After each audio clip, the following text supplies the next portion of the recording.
Hello. Thanks for your patience as we continue with this. Took a break because I had to, but I definitely want to make sure we get all these out this year because last year they didn't have it. So moving on with your Taurian child, it feels as though a lot of the energies are up, down, and it feels very emotionally trying.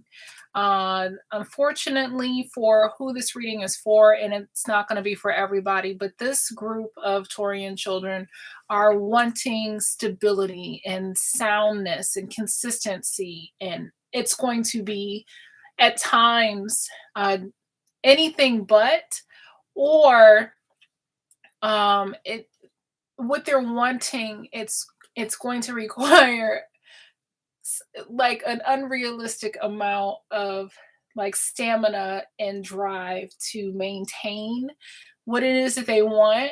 And even with that notion, the desire to just hold on and maintain stability, it's almost as if the answer and the solution is just to go with the flow.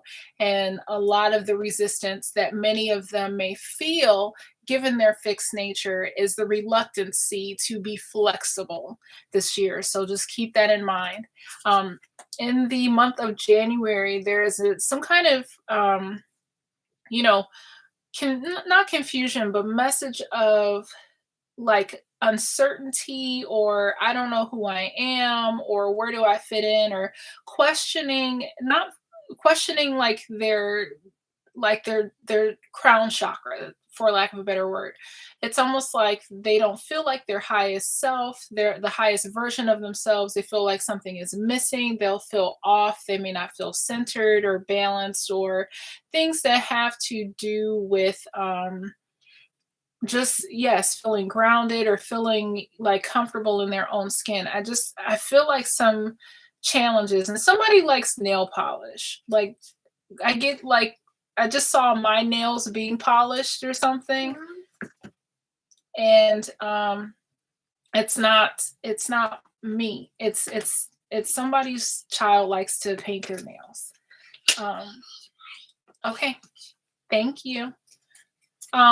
In February seems to be a calm month. Whatever struggles or identity things, like just trying to keep their um, keep their head wrapped around something, or just trying to keep something together.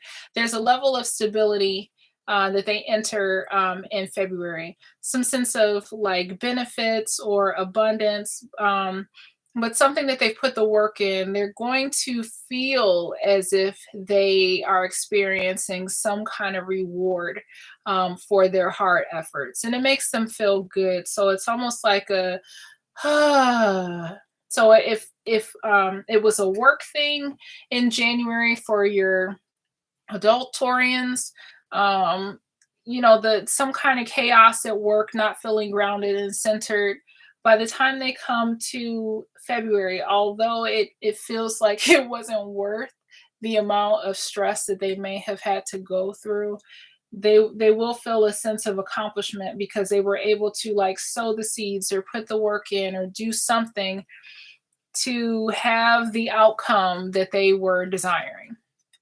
So as we move into March, ironically, whatever they worked for, something like falls through, something is taken away, is what I felt.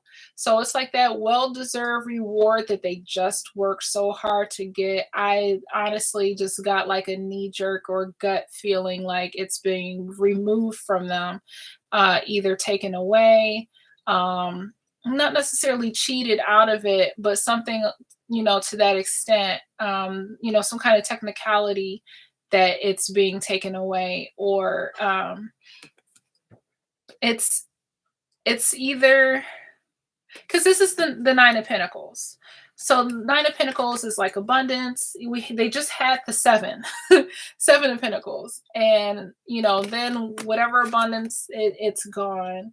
So something doesn't pan out, or something is very short lived, in the month of March, and they feel themselves just like, oh. So I don't know, like I know like some financial stuff. Thanks for watching. I know some financial stuff is happening in March and April. I don't know specifically what that involves, but depending on the age of the Taurian child, it's very well possible that something financial may just kind of rock them, something that they've worked for. I don't know if it's stock market. I am feeling stock market. I'm feeling crypto for your older Taurians. So just be careful with that because this isn't going to work out, whatever it is. A well deserved reward possibly will be taken away, or yes, that's exactly what that is. If it's financial and if it's stock market and crypto, just, yep. I'm trying to think in terms of any other. This could be bad news, possibly with a relationship, but just any area of their life. And I know I'm speaking for children, but I'm also using like adult themes because that's what's coming to mind. Um, Adult, as in like mature things like money and things that anybody over the age of 18 would have to deal with, everyday life choices.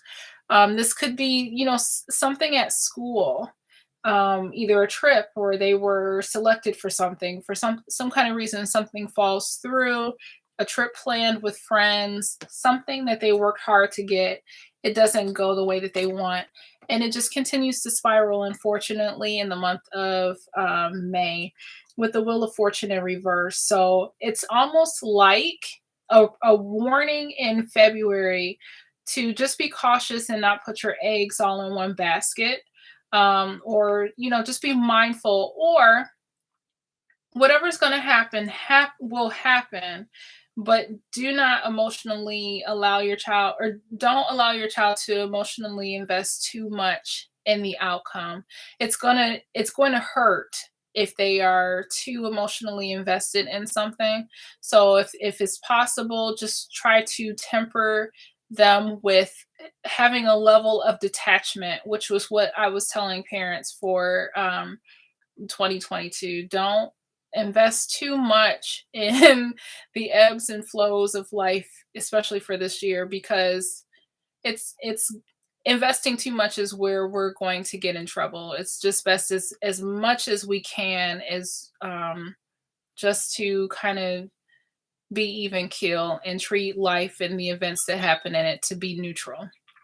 So in the month of April, something is halting. I don't know if there is a Mercury retrograde happening, but something is being halted. So it's like if there was a flow, it's like a stagnancy, or some certain things are going in reverse, but more so I just feel like stagnation. This is, if the water is flowing, I just see stagnation. Something is not flowing. And in some kind of regards, it's good because it's going to allow them to take a closer look at what's not working, what's frustrating them, and then working to have better solutions. So when we come into the month of May, they have the moon card in reverse. So this tells me that certain things that were hidden, and I cannot tell you for sure because I don't have my Astro Twins 2020 horoscope book right in front of me. Go get your copy today. That is not a sponsored plug, but they're awesome. I'm not sure if there is something with Scorpio happening in May, like a lunar eclipse or solar eclipse or whatever. If that may be the case, wherever in the month of May, some secrets are coming out, certain things that were hidden. It could be even Pluto. So there's some element of things falling apart in a good way, or just unraveling. Things that were like held tight together are just, things are just going to ease, and ease in the sense that I'm saying the same thing, but it's like something is going to unravel where the amount of stress and anxiety somebody was keeping to maintain something, it's a sigh of relief, like a realization, like I no longer have to do that anymore. Whether it's keeping up appearances for friends, or no longer having to participate in some kind of extracurricular activities that their parents may have put them up to. Whatever the case may be, it's no longer having to keep up with appearances. It's secrets coming out, things of that nature. In the month of June, we have the Emperor card in reverse. So I feel like if there was some kind of control, or some kind of, I don't want to say like oppression or anything, but just some kind of like strict or restrictions on something, those could be lifted. Um, in the in the upright, you have, this is a person stepping into leadership. This could be somebody falling away, or like choosing to not take on responsibility. I don't feel that that's your child. I feel that it's somebody else that's not following through with their responsibilities, and it negatively impacts the child. Um, but I just feel like again, for whatever reason, there's this, it's almost like we start off January with some confusion. Things feel like they're starting to go in the right direction in February. They take a turn and they become stagnant in April. So they take a turn in March, become stagnant in April. And then it's like things just start not falling apart, but being revealed for what they are. So the things that no longer serve are just released and no longer viable. Now, this is helpful, and I feel that it's a necessary thing. Like, there's definitely this release and like restructuring and a healthy letting go in May and June. Because in July, we have the Four of Swords in reverse, and it feels like there's like, not just a breathing, like you've caught your breath. Like, for in the upright, the Four of Swords is like, take a break. Like, you need a nap, you know? In reverse, it's like, oh my gosh, I can be energized. I'm free. I'm liberated, whatever the case may be. And it feels like there's perspective enough, because it's the fourth, it's swords, it's mental. There's enough perspective gain to be able to see clear enough to have just the amount of motivation and energy to move forward. And that continues in August, where, we don't have conflict.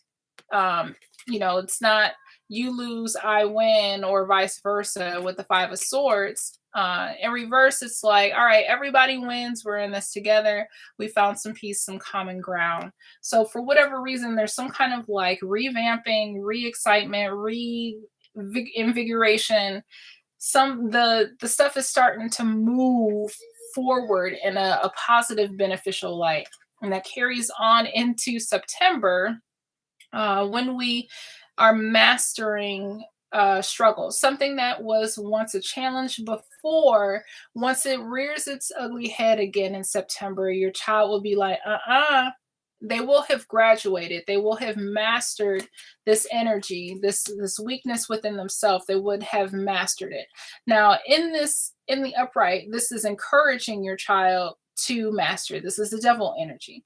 It's encouraging and challenging your child to master something. But because it's in reverse, it's like you've already mastered it. You got the key to unlock the door, unlock the gate. Now, when we come into April, there's some kind of relationship or some kind of connection, some kind of emotional investment. I want to say it goes awry, but it starts to unravel. Something that they put their trust into, not necessarily a person, but a circumstance that they thought was, pretty stable, starts to unravel a little bit, and it becomes really frustrating for them. And it's like, well, they start to second guess and get in their heads, like, what happened? I thought we were on the right path. This was all making sense. And, this is what I started out, I wanted to do, but this fell apart. This happened. I don't know.